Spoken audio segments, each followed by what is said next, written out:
네, 바이블맵 오늘 이렇게 귀한 시간 하나님께서 저와 여러분을 말씀 앞으로 참 불러주셨습니다. 이 시간 또 우리가 하나님 말씀 속에서 또 우리에게 주시는 하나님의 귀한 음성 또 듣고 또 이 시대를 믿음으로 살아낼 수 있기를 소망합니다. 우리 함께 기도하고 시작하도록 하겠습니다. 하나님 아버지, 오늘도 우리를 하루 종일 하나님 은혜 가운데 지켜주셨다가 이 저녁 시간에 함께 또 말씀 앞으로 나아올 수 있도록 인도하여 주시니 감사함을 드립니다.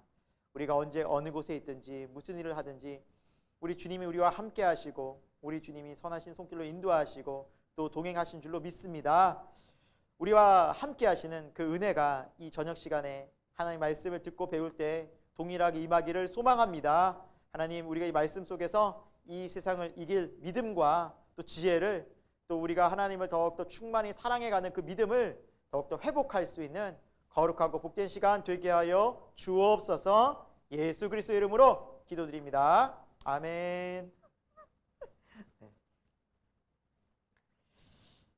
기도 딱 그러니까 바를 오늘 우리가 지난 시간에 이어서 고린도 후서를 같이 우리가 보고 있는데요.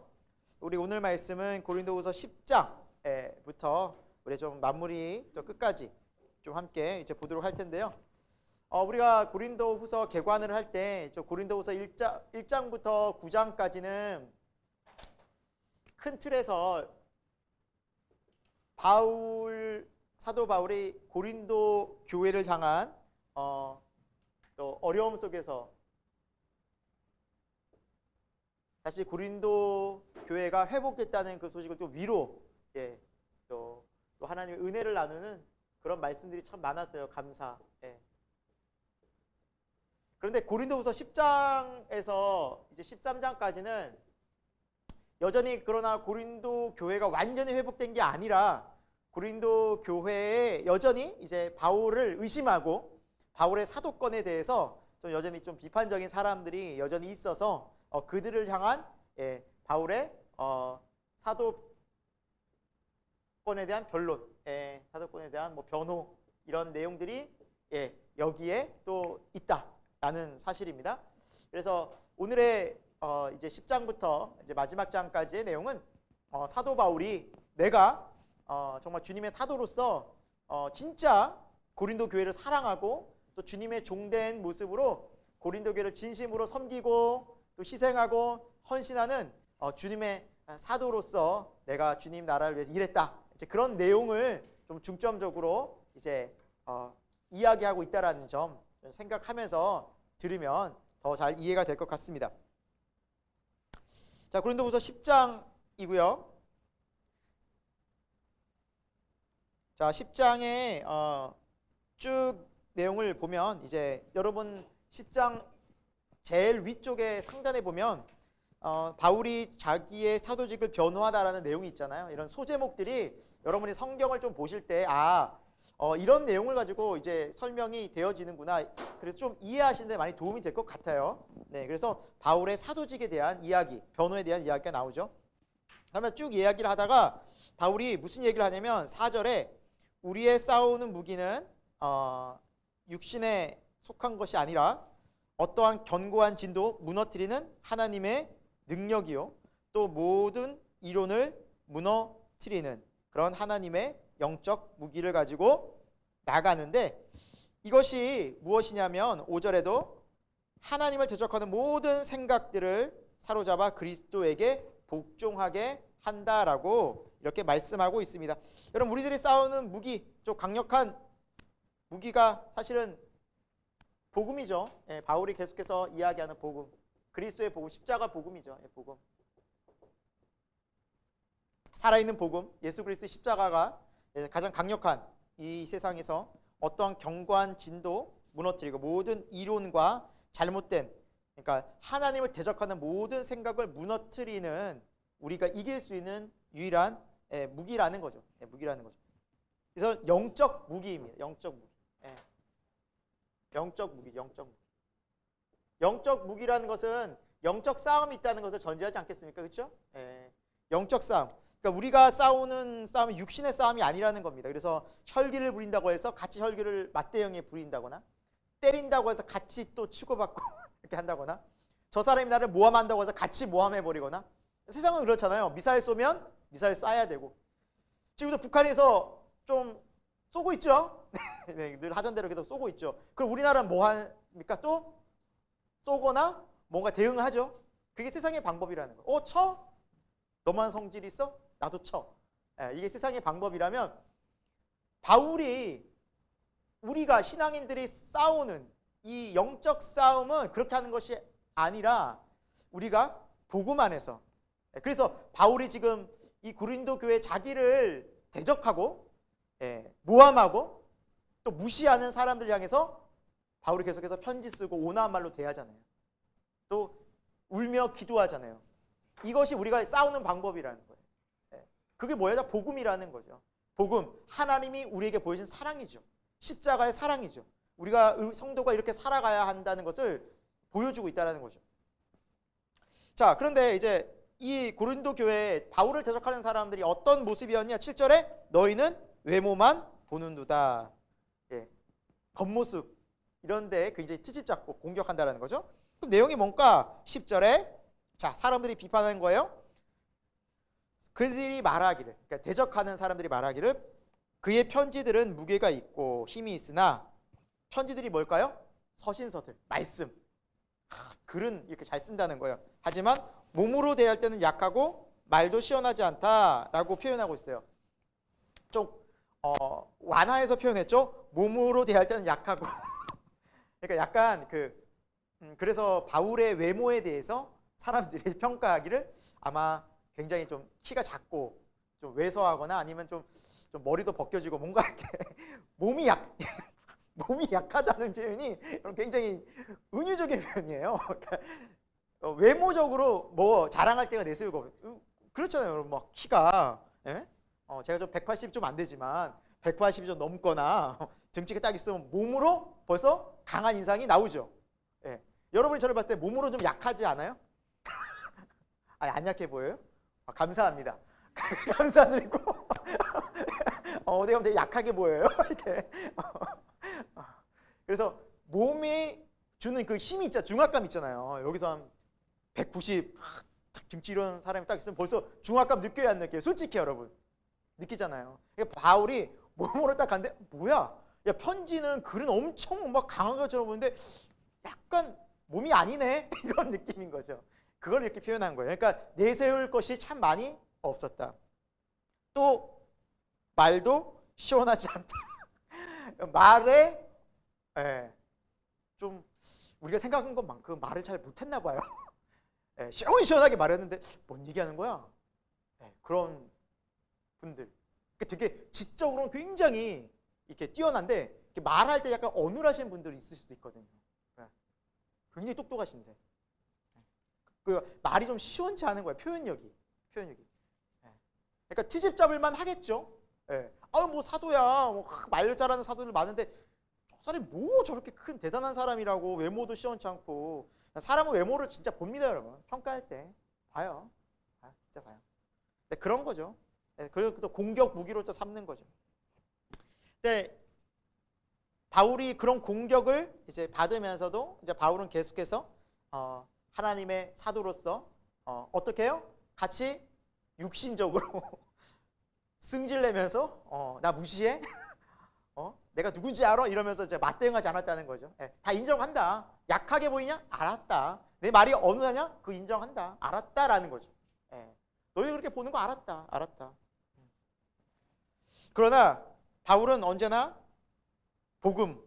복음으로 계속해서 살았고 복음을 전하고 복음을 계속 살아내는 그 삶을 끝까지 살면서 사도로서 살아갔다라고 내가 자부한다라고 말씀하고 있다라는 겁니다. 그래서 16절에도 바울이 오직 원하는 것은 무엇입니까? 복음, 그리스도의 복음. 14절에도 그리스도의 복음.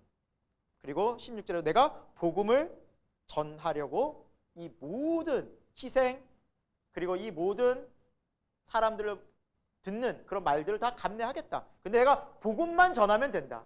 그리스도의 복음만 전한다면 너희가 뭐라고 얘기해도 좋다. 괜찮다. 상관없다. 근데 나는 이 복음의 증인이다. 라고 이야기를 하는 거예요. 그리고 17절에 정말 우리가 많이 또 암송도 하고 많이 들었던 말씀이기도 하죠. 주 안에서 자랑하라. 주 안에서. 바울이 자랑할 것이 많은데 바울도 다 주 안에서, 복음 안에서, 주님으로 인해서 주님만 자랑하고, 그리고 정말 하나님께서 기뻐하시는 옳다 인정함을 받는 자들은 어떤 자들입니까? 18절 끝에 오직 주께서 뭐하는 자다? 칭찬하는 자다. 여러분 참 너무너무 중요한 말씀입니다. 우리가 교회 생활하면서 신앙생활하면서 칭찬 듣는 걸 굉장히 또 우리가 자주 듣진 않지만 한 번씩 칭찬 들을 때 굉장히 힘이 나잖아요. 그렇죠? 목사님으로 또 칭찬 듣고. 예. 그러니까 우리 교회는 칭찬을 잘 안 해줬던 것 같아요. 생각해보니까. 그렇네. 칭찬이 좀 우린 빈약한 것 같죠. 그렇죠? 거의 기억이 안 나네. 예. 그래서 여러분 주께 칭찬을 드리란 거예요. 주님께. 진짜 내가 인색했던 것 같은데요. 생각해보니까 저 스스로. 예. 근데 진짜 이렇게 칭찬 들으면 되게 힘이 나요. 그리고 되게 기분 좋고요. 목사님의 칭찬 받으면. 근데 어떤 때는 교회에서 목회자나 또 이렇게 리더들한테 칭찬받고 사람들한테 칭찬 받는 것을 굉장히 의식하며 뭔가 또 할 수도 있어요. 예. 예. 여러분들이 그렇다는 것이 아니라 그런 분들이 있을 수도 있다라는 거예요. 예. 우리 안에서. 그리고 목회자들도 마찬가지죠. 사실은 우리 목사님 설교 잘하죠. 그러고 보니까 우리 교회 교인들도 좀 인색하긴 하네요. 서로 인색하네. 서로 칭찬 안 해주는 것 같아. 괜찮아요. 주께서 칭찬해 주시면 되니까 주님께 칭찬받아요. 칭찬. 예. 그러니까 기분 좋죠. 우리 목사님. 왜? 아닙니다. 그래도 집에 가면 생각나겠어, 안 나겠어요? 그렇지. 나요. 인간이라면 다 그래요. 그 듣기 안 좋아하는 사람이 누가 있겠어요. 그리고 심지어 그런 말도 있잖아요. 칭찬은 고래도 춤추게 한다는 말처럼 칭찬에 대해서 우리 인간은 굉장히 약하고 또 받으면 좋아요. 좋죠. 왜 안 좋겠어요? 그렇죠? 우리 예진자매 너무너무 반주 잘하고 은혜롭고 반주할 때마다 너무 기쁘고 감사하고 안 하다요. 표정이 전혀 안 하다는 표정이라서. 그러니까요. 우리 어색해요. 이런 게. 그래서 우리가 주님만 보고 신앙생활을 하는 것, 바울이 봤던 게 그런 거. 왜냐하면 주님의 시선을 신경 썼기 때문에 누구의 시선이 상대적으로 신경 안 쓰여요? 사람들. 그래서 바울의 시선은 언제나 주님. 주님이 나를 어떻게 보실까? 그러니까 거기에 칭찬을 받기를 원하고 주님으로부터 칭찬을 기다리고 후에 내가 주님 앞에 섰을 때 잘하였도다 착하고 충성된 종아 라는 그 칭찬 듣기 위해서 달려나가니 땅에서 그 칭찬이 때로는 없어도 몰라줘도 낙심되고 좌절되고 사람들이 왜 나를 이렇게 몰라주나 그러지 않는다는 거죠. 그래서 우리가 주께서 칭찬하시는 자가 주님께 칭찬받는 자가 되어야 한다는 것. 이 바울의 고백이 정말 이 시대를 살아가는 저와 여러분의 신앙 고백이 됐으면 좋겠습니다. 아멘 이렇게 없죠. 아멘. 이게 아멘 해야 되는 거 아닙니까? 칭찬 받고 싶으세요? 해드릴 수 있어요. 근데 해드릴 수 있어요. 오래 가지 않아요. 그런데 주님께 칭찬받는 저와 여러분이 되길 축원드립니다. 아멘이죠. 네, 아멘입니다. 우리 주님의 칭찬 11장입니다. 네, 아름답게 마무리하고 11장으로. 자, 바울이 심지어 1절에 자신은 정말 이렇게 겸손하게 표현까지 해요. 나의 좀 어리석은 것을 용납하라. 바울이 어리석으면은 저희는 못 섭니다. 우리가 무슨 그렇잖아요. 바울이 어리석을 정도면. 근데 이렇게 자신을 그래 괜찮다. 어리석게 생각해도 나의 좀 어리석은 면, 부족한 면 있다. 용납해달라. 이게 어떻게 나올 수 있을까요? 진짜 못할 것 같아. 진짜 목사로서 이건 정말 하기 힘든 말이거든요. 내 연약함을 이해하고 나를 좀 용납해달라. 이거는 정말 하기 힘든 표현이에요. 근데 바울은 복음 앞에서 예수 그리스도 앞에서 얼마든지 난 낮아지고 그 자리에서 그렇게 나는 그런 대우를 받아도 크게 상관치 않는다. 왜? 그리스도의 복음만 전파된다면. 그래서 바울이 원하는 게 뭐예요? 2절에도 내가 하나님의 열심히 하는 사역의 궁극적인 목표는 뭐다? 2절에 너희를 정결한 처녀로 한 남편인 그리스도께로 중매한다. 예, 중매. 우린 중매를 잘 몰라서 그러는데 우리 그 연예인 시대고 뭔가 이렇게 옛날에 이제 중매에서 다 만났잖아요. 예, 아주 옛날에 여러분. 예, 우리 할머니 할아버지 그 증조의 시대에는 중매 아니면 만날 수가 없잖아요. 그러니까 중매자들이 얼마나 중요해요. 말 정말 잘해야 돼요. 직접 소식을 절대 전할 수가 없어요. 그래서 오직 중매자를 통해서 그렇대 저렇대 이게 싫대 그럼 또 바꾸고. 그래서 중매자의 역할이 너무너무 중요해요. 잘못하면 중매자가 잘못하면 그냥 다 파혼되는 거예요. 오해 생기면 다 파혼되는 거죠. 그런데 바울의 마음이 그런 마음이었다는 거죠. 우리가 교회가 성도들이 정말 예수 그리스도로 이렇게 온전히 만날 수 있도록 만날 수 있도록. 지금도 만나지만 궁극적으로 언제 우리는 만나요? 신랑 되신 예수님이 다시 들이마실 때 그쵸? 정결한 신부로 우리는 비유적으로 만나잖아요. 그렇죠? 그래서 그때까지 거룩하게 살 수 있도록. 그러니까 바울이 얼마나 그냥 평생을 중매해야 돼. 평생을. 끝나지 않아. 끝나지 않아. 그러니까 그렇게 애를 썼다는 거죠. 교회 성도들을 향해서.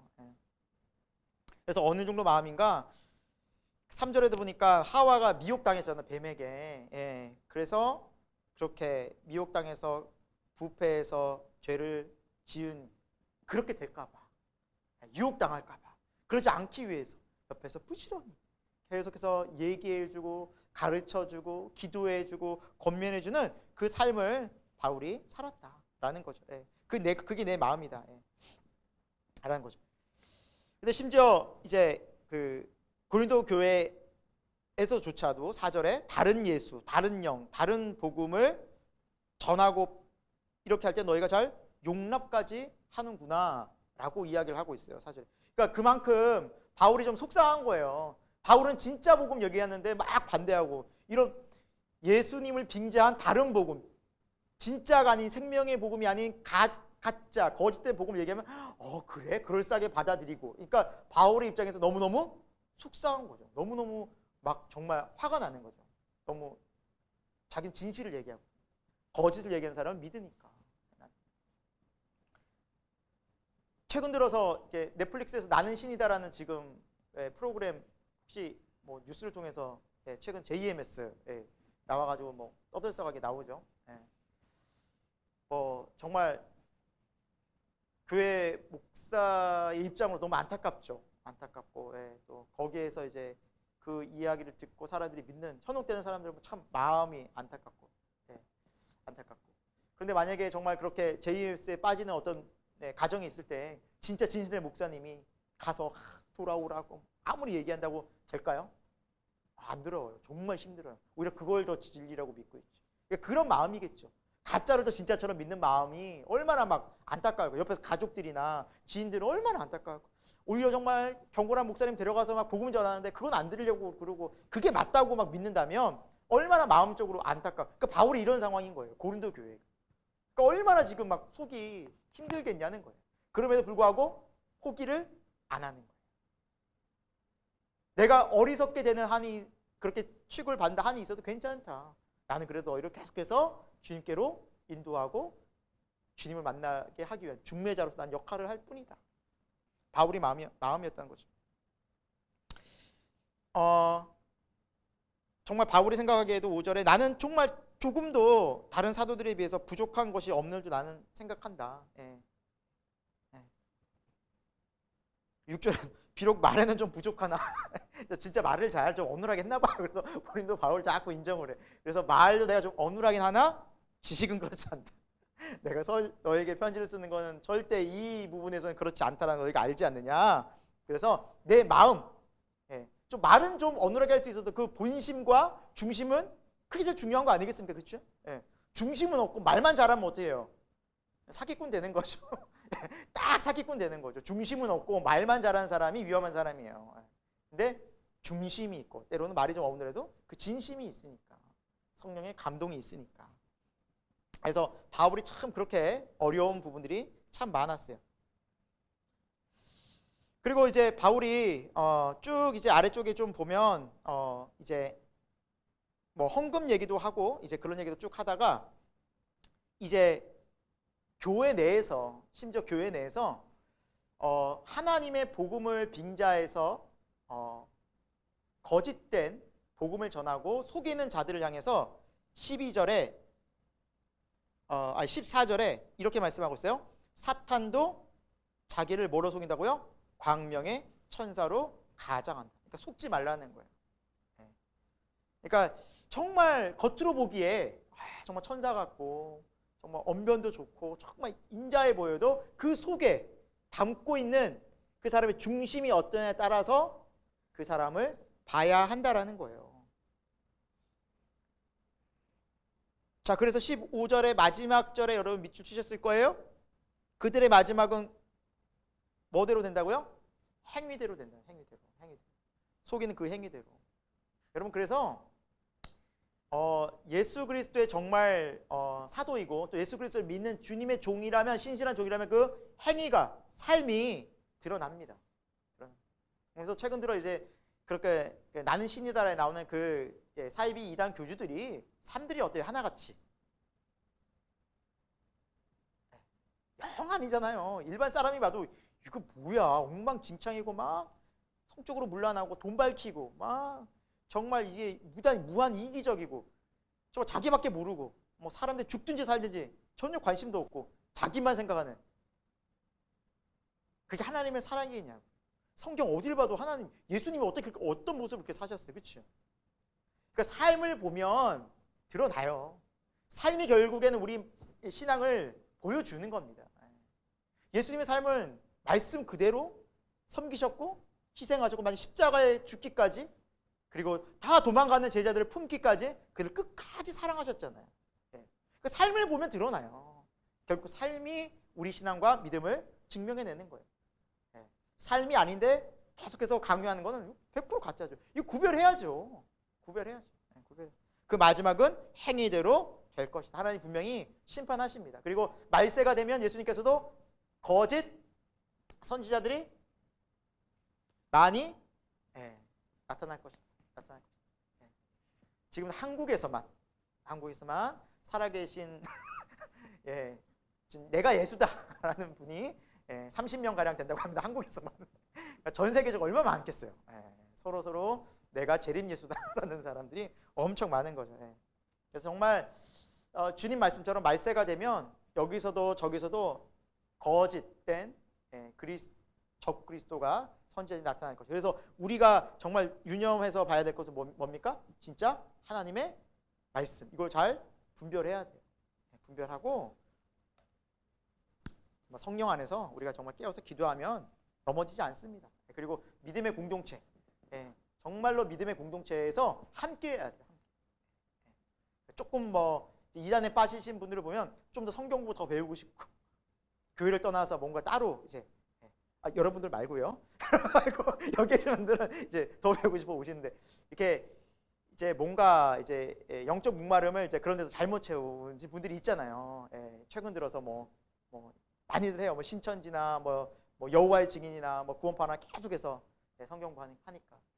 우리 교회도 심지어 목요일날 성경 공부한다고 하니까 거기 이단 아니냐고 오해하시는 분들 계시더라고요. 잘 분별해야 되고.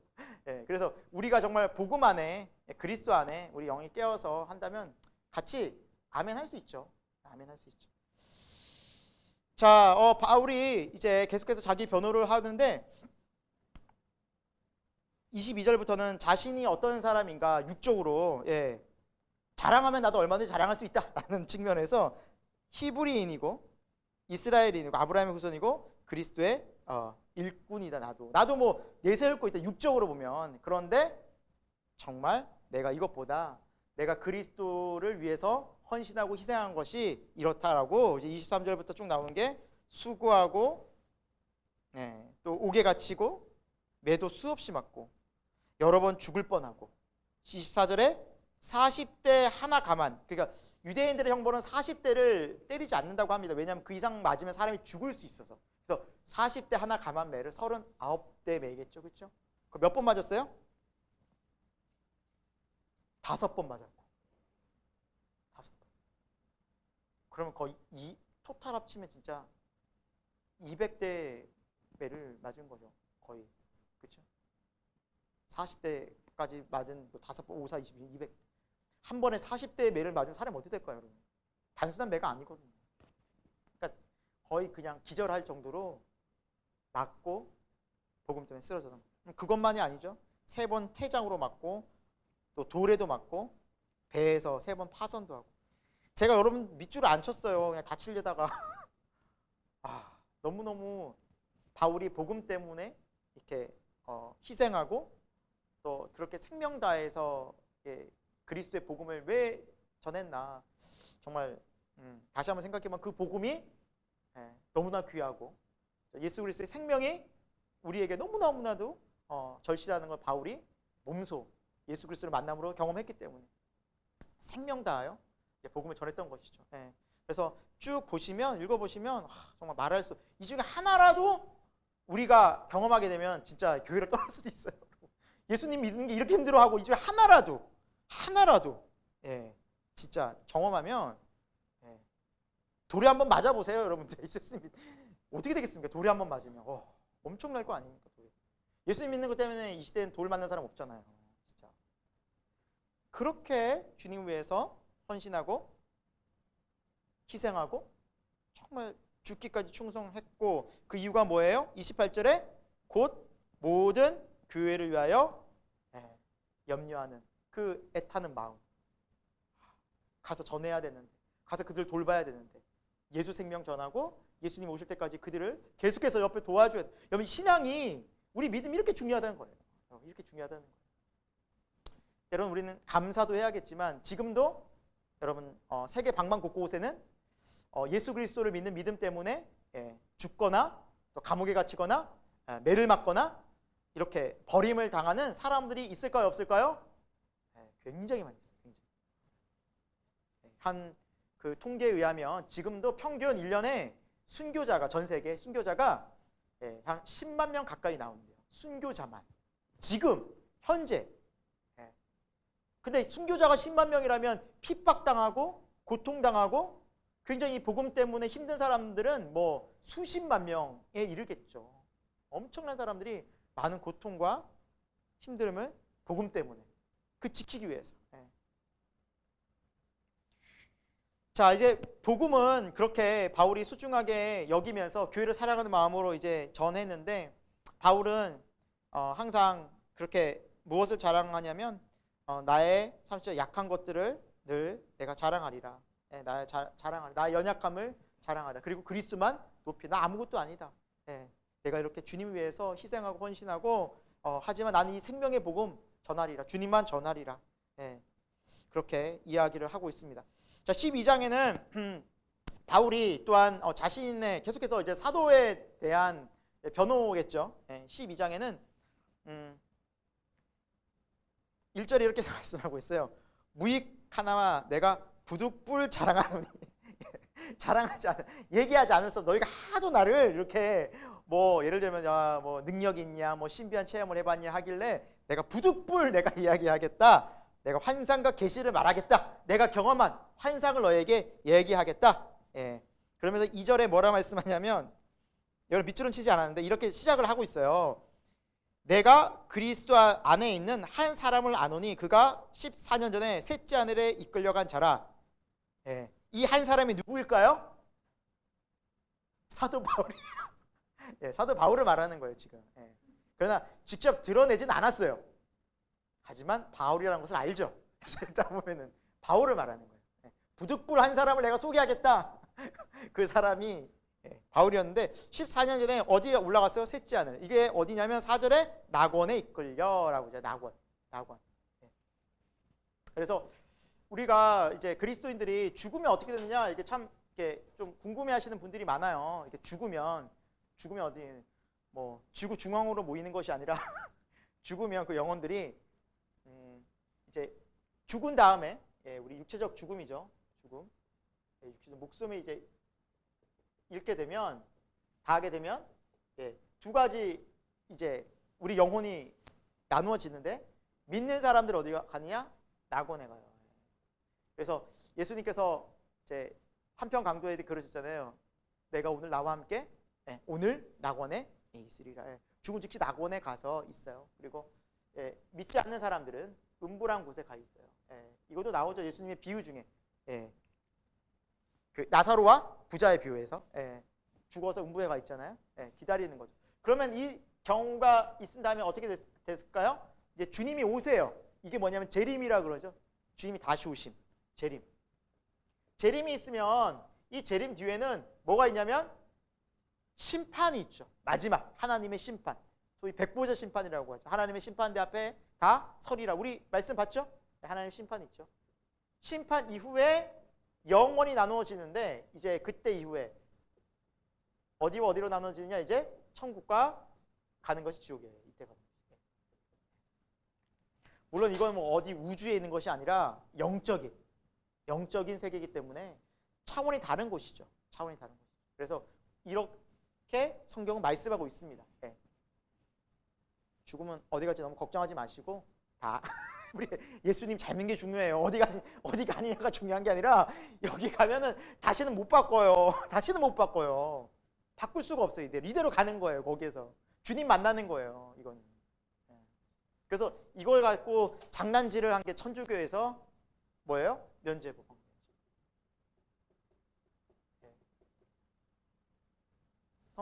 그 교회 헌금 많이 내면 거기서 하나님이 긍휼히 여겨주셔가지고 자리를 쭉 바꿔준다는 거죠. 말이 안 되는 소리를 했죠. 그래서 종교개혁이 일어났죠. 못 바꿔요. 못 바꿔요. 그래서 지금 우리 생명이 있을 때, 유한한 생명이 있을 때, 우리 목숨이 있을 때죠. 쉽게 얘기하면 목숨이 있을 때 하나님이 기회 주시는 이 때가 회개 기회고, 이 기회가 떠나면 다시는 돌이킬 수 없다. 그게 성경이 말씀하고 있는 진리죠. 한 번 죽는 것은 사람에게 정해진 것이고 그 후에는 뭐가 있어요? 심판이 있어요. 이게 정해진 것, 바꿀 수가 없어요. 음부에서 절대 옮겨질 수 없다. 이건 하나님이 정하신 것이다. 그래서 이 때가 중요합니다. 때가. 자, 계속 볼까요? 그래서 이제 낙원을 갔다 온 사람이 바로 이 사도 바울이었어요. 여러분, 영적 세계를 경험했다는 것이죠. 분명히 있다. 내가 갔다 왔다. 체험했다. 그렇게 말하고 있고요. 하지만 바울은 또 한편으로 7절에 보니까 이렇게 여러분 막 영적 세계를 갔다 오고 이렇게 영적 세계를 경험했다는 사람이 어떻게 될까요? 교만해질 수 있잖아요. 그러니까 하나님께서 7절에 너무 자만하지 않도록 내게 뭘 주었냐면 육체의 가시 곧 사탄의 사자, 육체의 가시를 주었다라고 바울이 이야기하고 있습니다. 그래서 육체의 가시가 뭘까?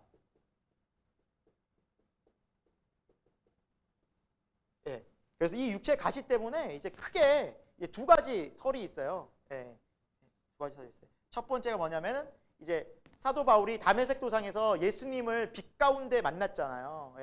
그래서 아마 안구에 눈에 뭔가 그때 좀 문제가 있지 않았을까? 뭐 안질이라든지 눈 쪽으로 눈에 어떤 안질이라든지 이제 눈의 안구에 어떤 좀 어려움이 있지 않았을까? 잘 이렇게 보지 못하거나 저기 눈 쪽에 뭔가 문제가 있어서 뭐 사역하는데 굉장히 지장을 이제 받지 않을까? 시력이 정말 많이 떨어졌다거나 그런 눈 쪽에 문제가 하나가 있고요. 또 하나는 이제 간질이지 않았을까? 왜냐하면은 사탄의 이제 가시라 할 정도로 뭔가 이제 뭔가 굉장히 사람들이 봤을 때 어떻게 믿는 사도가 저럴 수 있어라고 굉장히 충격을 받을 정도로 저거 사탄이 하는 짓 같은데? 라고 할 정도로 이제 만약에 간질이 발생하게 되면 사람들은 딱 쓰러져서 거품을 물면서 좀 발작을 하잖아요.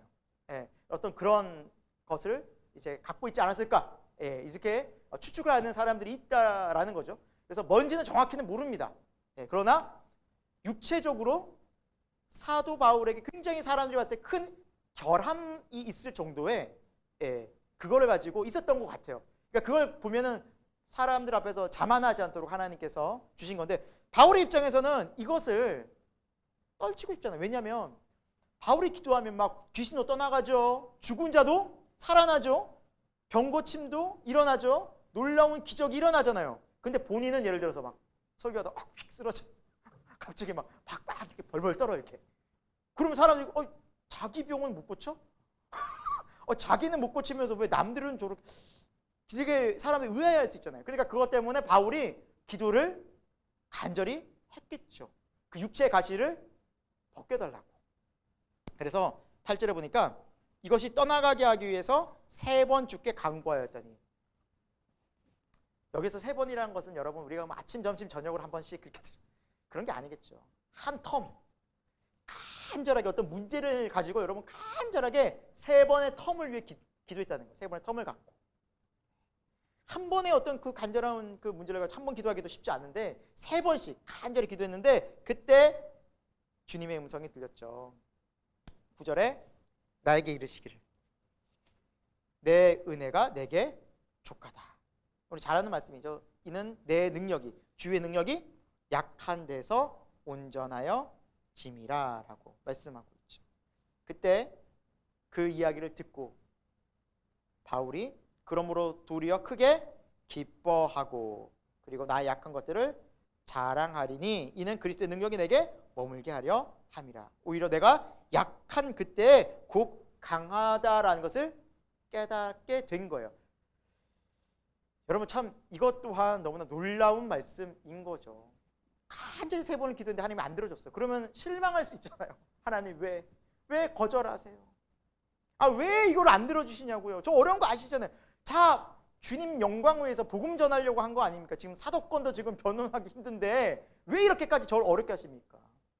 사도권도 변화하고 다녀야 되는데 육체적으로도 힘들어요. 그러면은 얼마나 힘들면 훨씬 힘들다는 거예요. 정신적으로 힘들죠. 육체적으로도 가시가 있어서 힘들죠.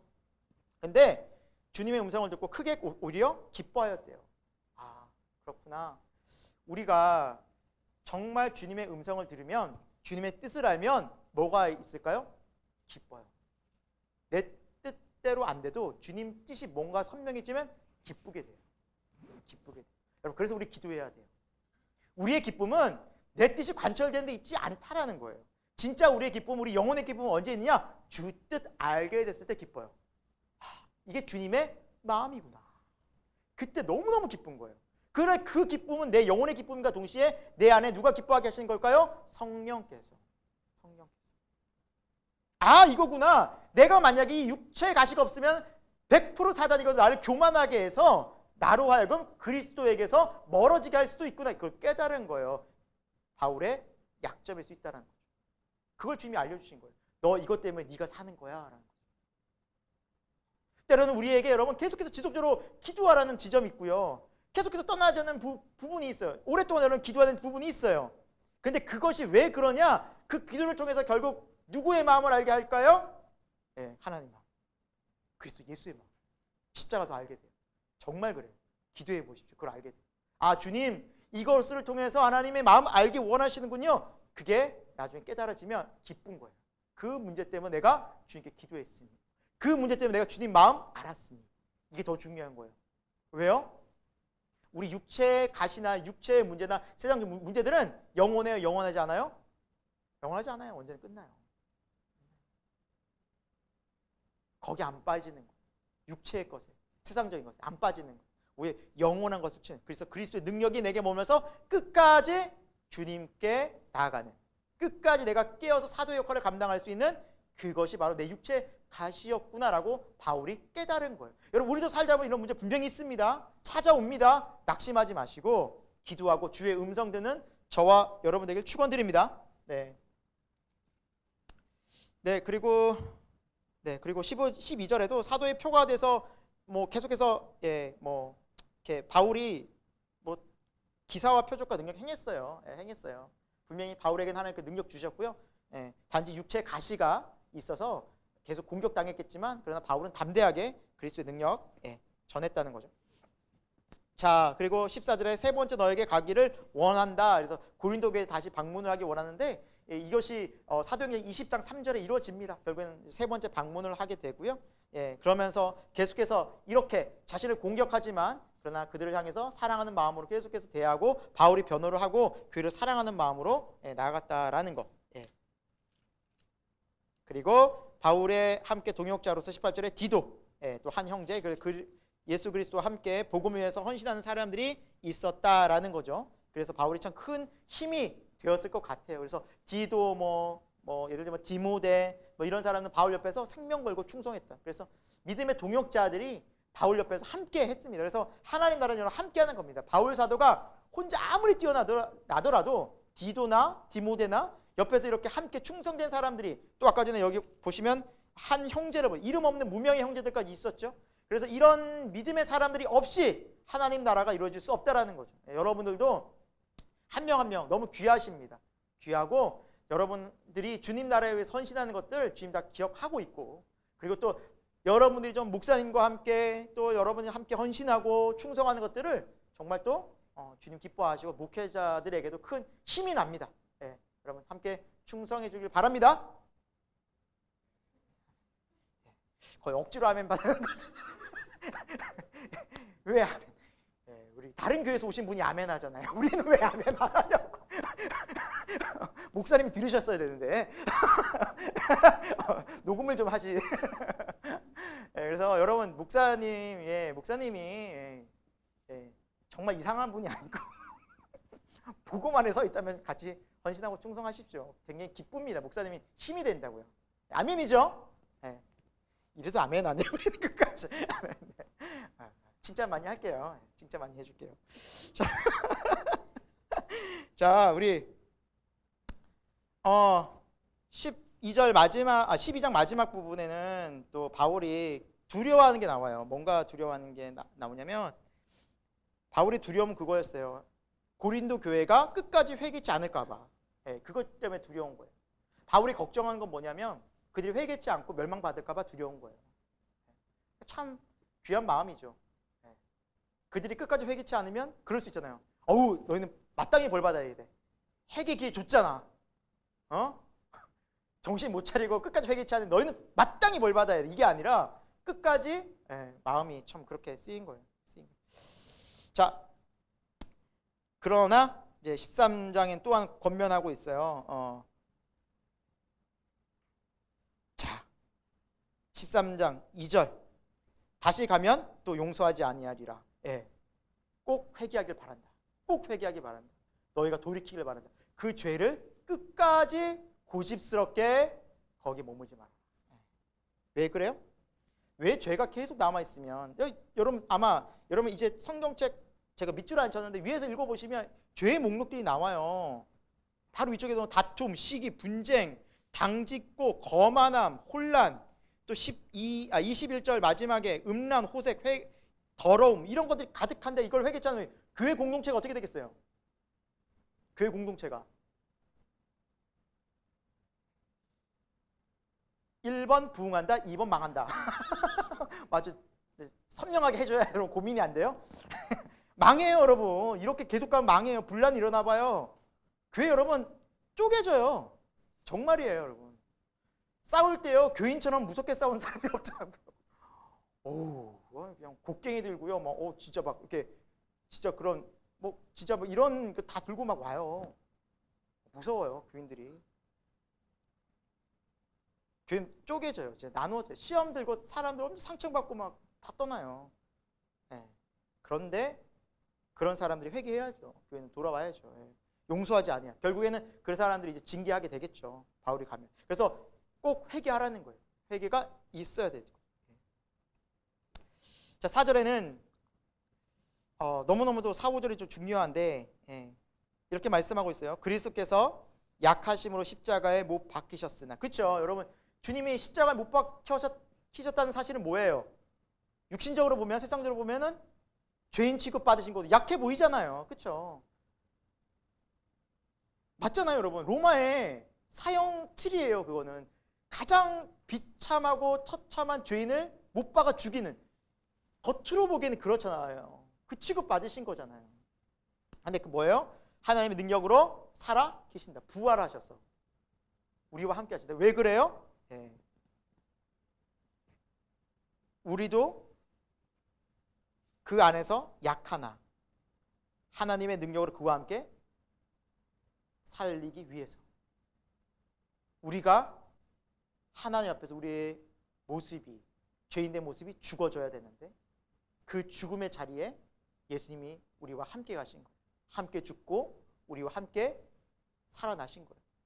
우리와 함께 죽고 함께 사는 거예요. 십자가에서 여러분 내가 죽었어요. 내 옛 모습이, 내 옛 죄가 죽은 거예요. 내 모든 죄가 죽은 거예요. 그리스도와 함께. 그리고 그리스도와 함께 살아난 거예요. 새 생명으로. 그리고 새로운 삶을 우리에게 허락해 주셨어요. 영생과 그리고 부활과 하나님의 영원한 나라의 백성으로서 자격을 주신 거예요. 이게 십자가에서 이루어진 사건이에요. 이미 확정되었고 이미 분명히 선포되어졌고 이것이 생명 있는 그리스도인들에게 나타나는 거예요. 이거는 하나님의 약속과 분명한 주권 가운데 선포되어 이미 끝난 일이에요. 다 이루어진 구원의 완성이에요. 믿으시죠? 우리가 죄에 죽고 의로 산다라는 것. 내 힘으로 됩니까, 여러분? 내가 사라지니까 돼요? 안 돼요. 죄 안 되려고 아무리 발버둥 쳐봐. 이런 죄예요. 여전히 죄예요. 그 죄책감에 눌려 있어요? 아니잖아요. 자유하잖아요. 감사하잖아요. 누구 때문에? 예수님 때문에. 그 십자가 안에서. 이게 이루어져. 거짓말처럼 이루어져요. 내가 아무리 해서 되는 게 아니에요. 십자가로 이루어진 거예요. 이게 하나님의 약속이에요. 성령께서 확증시켜 주시는 거예요. 누가 뭐래도 이루어지는 거예요. 이게 바로 하나님의 크신 말씀의 선포대로 된 능력이에요. 이미 다 이루었다. 예. 자, 그래서 우리가 예수와 함께 사는데 5절에 너희는 믿음 안에 있는 가 확실하다. 이 믿음 안에 있는 가 너희가 뭐 하라는 거예요? 예. 너희 자신을 시험하고 테스트 해보라는 거죠. 테스트. 그리고 확증하래요. 너희 자신을 확증. 확증이 뭐예요? 확증? 확실히 알라라는 거예요. 확실히 알라라는 거예요. 자, 예수 그리스도께서 너희 안에 계신 줄을 너희 스스로 알지 못하느냐? 예수님이 계신 무슨 일이 일어나는데요? 아까 위에서 말씀한 내가 그리스도와 함께 죽었고 그리스도와 함께 살았구나. 새 생명 얻었구나. 와, 주님이 나를 자유케 하셨구나. 십자가에서. 할렐루야. 이 구원은 세상 무엇으로도 바꿀 수 없고 어떤 것으로 비교할 수 없는 그 구원의 기쁨이 있는 거예요. 이게 밀려오는데 어떻게 해요? 그게 예수 그리스도가 내 안에 계셔서 이루신 일이라고 성경은 말씀하고 있고 그게 내게 이루어졌기 때문에 뭐예요? 내 안에 예수님 계신다는 거예요. 확증하라는 거예요. 그리고 주님이 뭐라 말씀하셨어요? 임마누엘 하리라. 내가 너 안에 너희가 내 안에 항상 있으리라. 주님이 함께 하시는 것을 느끼는 거예요. 경험하는 거예요. 내게 말씀하시는 주님, 순종하는 나, 회개하는 나, 그 말씀 가운데 돌이키고 십자가의 은혜가 계속해서 내 안에서 계속해서 일어나고 그래, 십자가로 가야지. 십자가에서 내가 죽었지. 내가 그리스도와 함께 살지. 이것이 실제해야 되는 삶이 벌어진다라는 거죠. 그게 예수님과 함께하는 실제 동행이라는 거죠. 그런 것을 너희가 확증해 보라는 거죠. 시험해 보라. 내가 예수님과 함께하나? 예수님 계신 증거가 뭐지? 시험해 보라는 거예요. 여러분, 시험해 봐야 됩니다. 확증 가져야 됩니다.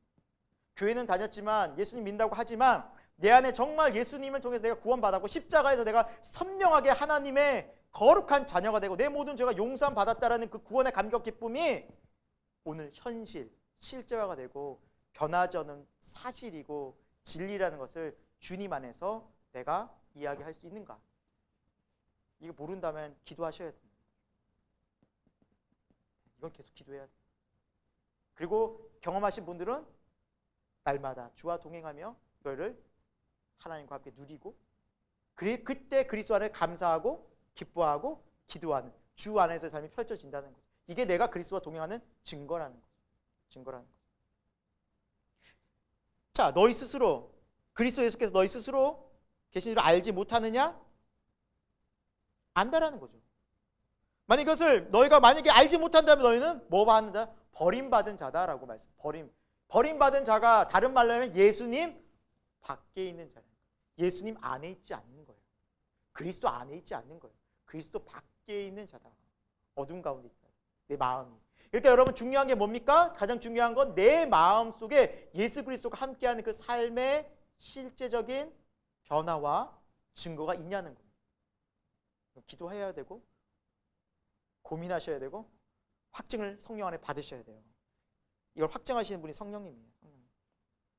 그럼 바울이 왜 이런 얘기를 하고 있을까요? 6절에 이거예요. 우리가 버림받은 자 되지 아니한 것을 너희가 알기를 내가 바라는 마음에서. 그러니까 정말 하나님이 너희와 함께 한다라는 그 마음을 알게 하기 위해서. 그러니까 하나님의 테스트는 이런 거예요.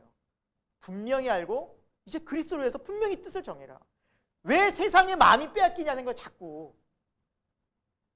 예수 그리스도께서 우리 위해서 십자가에서 죽으신 내 육신이 죽고 그리스도와 함께 사는 이 삶은 이제 천국을 소망하는 삶에 왜 자꾸 여전히 예수님 믿으면서도 땅의 것을 생각하냐는 거예요. 그 증거가 예수 그리스도의 십자가에서 선명한데 라는 거죠. 이게 뭐예요? 복음인데. 이게 복음인데. 예수님께서 이것 때문에 오셨는데, 예수님께서 이것 때문에 십자가 지셨는데, 우리가 저번에 얘기했잖아요. 십자가를 통해서 우리 땅에 있는 마음이 어디로 간다고요? 하나님께로 간다. 하나님께로 간다. 주님 다시 오실 건데 왜 우리가 땅에 마음 빼앗기느냐? 교회 다니면서 여전히 내 문제 계속해서 기도 제목은 땅의 것 뭐 나오고. 그러니까 말씀이 안 맞는 거예요. 솔직히 이게 계속 말씀 보면은. 그러니까 내가 원하는 말씀을 보기 시작하는 거예요. 밑줄치면서. 무서운 거죠. 내가 복음.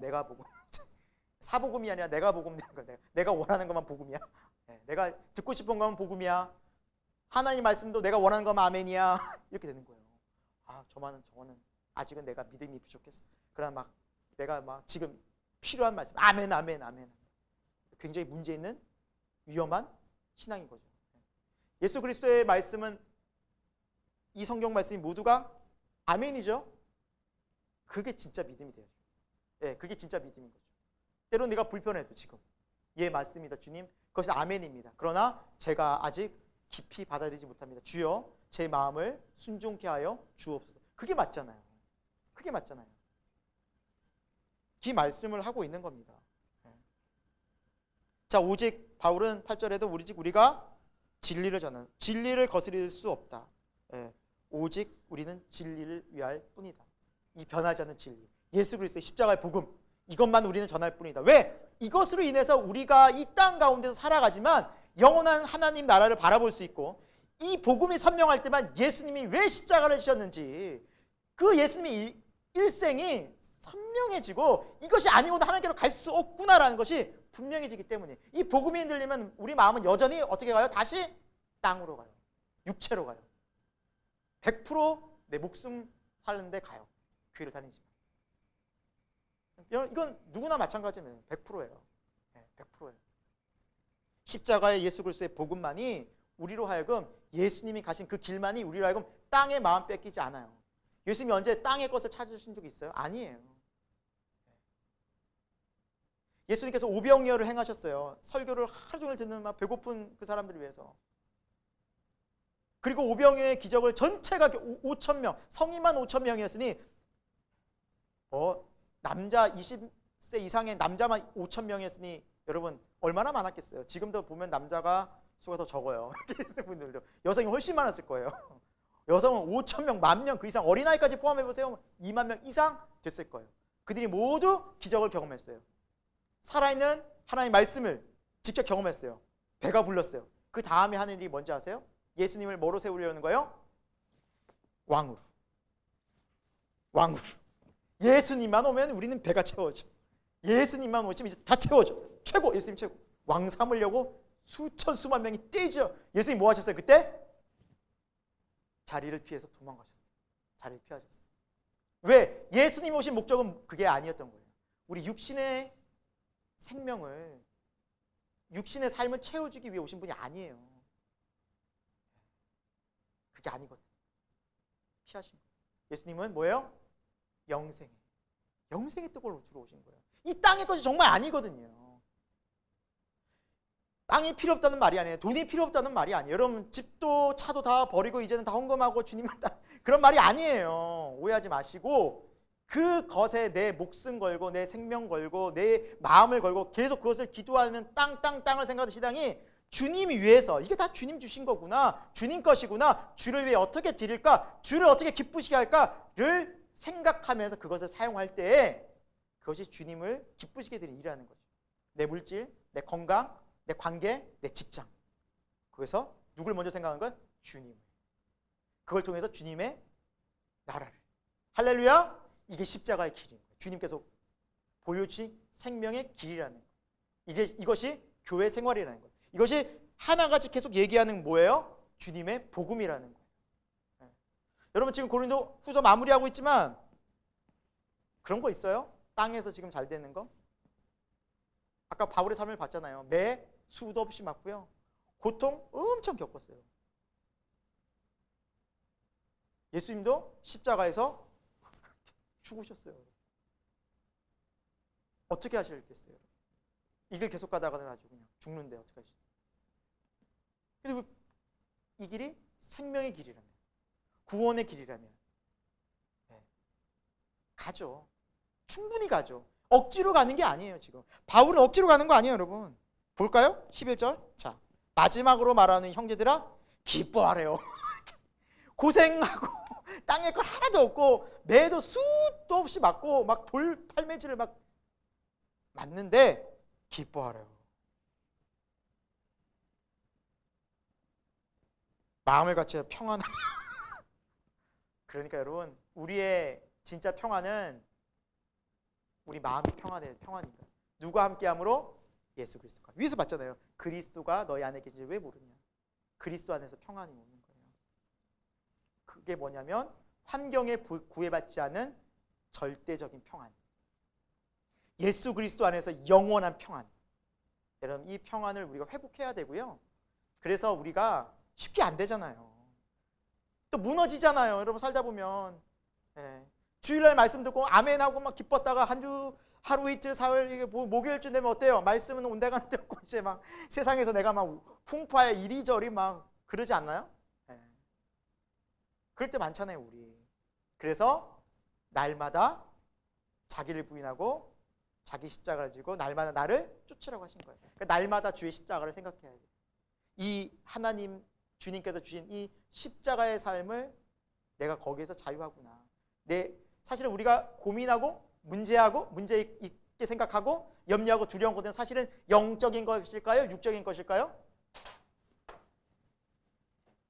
바울도 육초의 가시 때문에 고민했는데 여러분 육적인 게 아니라고 말씀할 수 있어요? 솔직히 얘기해 보자고요. 우리가 염려하는 거에 대부분이 솔직히 걱정하고 지금 여러분들 뭐 요 몇 주 동안 혹시라도 고민하고 걱정하고 이렇게 생각했던 그 뭔가가 있다면 육적인 것이에요? 영적인 것이에요? 억지로 대답하고 솔직하게.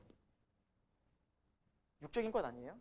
돈 문제, 건강 문제, 관계 문제, 직장 문제, 결혼하면 애 문제, 남편 문제, 관계 속에서 어떻게 힘들지, 이렇게 힘들지, 부모님 때문에 힘들고 다 영적으로 하나님 나라를 위해서 내가 왜 이렇게 난 이렇게 기도하지 않지? 왜 이렇게 영적으로 심령이 가난하지 않지? 이런 고민, 영적으로 고민하는 분 있어요? 이것 때문에 염려하신 분? 아니잖아요, 우리 솔직히. 십자가에서 내가 죽고 그리스도와 함께 사는 삶은 이것이 자꾸 정립이 되는 거예요. 매일매일, 매 순간. 그래서 바울이 나는 날마다 죽노라. 난 날마다 죽노라. 예수님도 그 숱한 바쁜 사역 속에서 항상 시간을 내어 때를 따라서 항상 한적한 곳에서 뭐 하셨어요? 기도하시더라. 우리는 육을 따라가게 돼 있어요. 육신을 입고 있는 동안 어쩔 수 없어요. 그래서 예수 그리스도와 함께하는 삶이 매일매일 우리가 기도하면서 또 그것을 성도들과 나누면서 우리가 방향 잃으면 안 돼, 우리가 마음 빼앗기면 안 돼라고 계속해서 매일매일 복음 안에서 살아가려고 발버둥 치지 않으면 우리는 어떻게 된 거예요? 100% 여기로 가요. 100%. 목사님이든 뭐든 아무 상관없어요. 목사님들은 더 위험하죠. 더 위험해요. 저희들은 더 위험하다고요. 왜? 이걸 전하고 있기 때문에. 내가 그렇게 사는 줄 착각하는 거예요. 정말 그런 오류에 빠졌어요, 목사님. 나는 이런데 성도님들을 어떻게 이렇게 사세요? 하면서 막 이렇게 괴리감 느끼게 만드는 그런 심각한 지경의 교만함에 빠질 수도 있어요, 목사들이. 속은 다 썩어 문드러져 가는 거예요. 유대 율법주의 서기관 바리새인들처럼. 근데 바울이 마지막에 뭐라고 말하고 있어요? 기뻐하고 온전하게 되며 위로를 받으며 너희가 평안할지어다. 또 사랑과 평강의 하나님이 너희와 함께 하실 것이다 라고 거룩하게 입맞춤으로 서로 문안하라. 그러니까 성도가 서로 교제하라. 이 마음을 가지고 서로 뭐예요? 문안하라는 말이 뭐예요? 교제하라는 거예요. 성도의 교제. 서로 사랑의 거룩한 입맞춤으로, 믿음의 교제로 서로 이걸 격려해주고, 우리가 마음 빼앗기면 안 돼. 세상에 마음 빼앗기지면 안 돼. 육신을 쫓아가면 안 돼. 우리가 진리를 따라가야 돼. 예수 그리스도를 잊으면 안 돼. 그 이야기를 끊임없이 하라는 거예요. 만나면서 복음 이야기하고. 여러분 정말 안타까운 건 뭐냐, 오늘날에 여러분 교회 교인들이 모이면 복음 얘기가 되게 어색해요. 진짜 여러분. 교회에서 셀 모임하면서, 물론 우리 새생명교회는 지금 계속 분위기가 바뀌어서 가고 있어요. 그래서 제가 사역했던 그 지난 교회들 돌이켜보면 교회에서 복음 얘기, 십자가 얘기하는데 엄청 어려워요. 특히 목사님들끼리도 얘기하기 힘들어요. 다 딴 얘기하는 게 자연스러워. 뭐 스포츠 얘기하고 그냥 내 삶을 그냥 일주일간 어떻게 지내는지 그 얘기하면 자연스러운데, 거기에서 십자가 복음 얘기한다? 너희 안에 예수 그리스도께서 계신지 우리가 확증해야 됩니다. 그래서 이런 얘기하기 시작하면 막 힘들어져요. 교회 안에서 이거 확증하지 않으면 우리 안 됩니다. 버림받은 자입니다. 이러면 거기서 버려져요. 셀 모임에서 버려져. 너 나가라는 거예요. 너 그딴 소리 하면 너 못 보겠다는 거예요. 교회 안에서 복음 얘기하는 게 힘들어지는 시대가 이 시대에 교회이지 않는가. 그래서 우리 교회에도, 새생명교회도 지금 체질 바꾸려고 지금 몇 년째 하고 있잖아요. 그렇죠? 네, 굉장히 힘들어요. 정말 힘들더라고요. 예수님 얘기하기, 복음 얘기 쉬워요? 어렵죠. 진짜 어려워요. 주일 설교 들은 거 딱 나누는 거요? 어떤 걸 느꼈어? 나 이거 감동받았는데 뭐 자매님 뭐 막 와닿아요? 막 이렇게 얘기하면 굉장히 힘들죠. 되게 힘들어요. 진짜 솔직히. 그리고 얘기를 했는데 몇 분 안 돼서 끝나. 1, 2분 안에 끝나. 뭐 없어 그 다음부터. 그러니까 당연스럽게 자연스럽게 나온 얘기가 지난주 어떻게 지냈어요? 한 주 동안 삶을 나눠봅시다. 어디 갔었고요, 뭐 누굴 만났고요. 이렇게 되는 거예요. 딴 얘기하는 거예요. 여러분, 우리가 얼마나 복음 교회에서 이야기하면서 실제 복음을 못 살아내는지 회복해야 됩니다. 이 시간을 하나님께서 우리에게 주신 이유는 뭐냐? 저와 여러분의 삶 속에서, 교회에서, 공동체에서 이거 회복하라는 겁니다. 기뻐하고 주님 안에서 평안하고 십자가의 복음, 너와 우리와 예수님이 함께하는 삶을 우리가 살아가. 한 주 동안 사셨습니까? 이거 회복하라는 거예요. 왜? 이게 실제니까. 이게 실제니까. 그리고 우리가 잘 아는 13절의 말씀 한번 같이 읽어볼까요? 시작! 주 예수 그리스도의 은혜와 하나님의 사랑과 성령의 교통하심이 너희 무리와 함께 있을지어다. 아멘. 어디 많이 듣던 말이죠? 많이 듣던 말 아니에요, 여러분? 축도가 여기서 나온 거예요. 그러니까 축도가 성경의 말씀이에요. 주 예수 그리스도의 은혜와 하나님의 사랑과 성령의 교통하심이 우리 모두에게 함께 있을지어다. 아멘.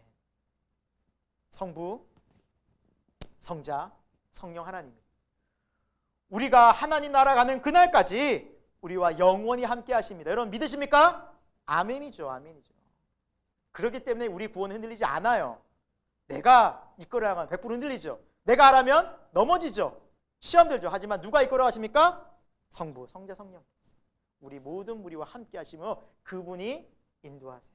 그래서 우리 구원은 흔들리지 않아요. 여러분, 우리 고린도 교회를 향한 사도 바울의 그 말씀들이 저와 여러분의 마음밭에 귀하게 새겨져서 우리의 믿음의 삶에 실제가 되고, 또 여러분들이 예수님과 함께하는 삶을 우리 삶 속에서 간증하고 이야기할 수 있는 그런 교회, 또 여러분의 신앙생활, 또 여러분의 정말 믿음 생활 되기를 간절히 축원드립니다. 기도하고 마치도록 하겠습니다. 하나님 아버지, 오늘 우리가 이 시간 고린도후서를 이제 마무리했습니다.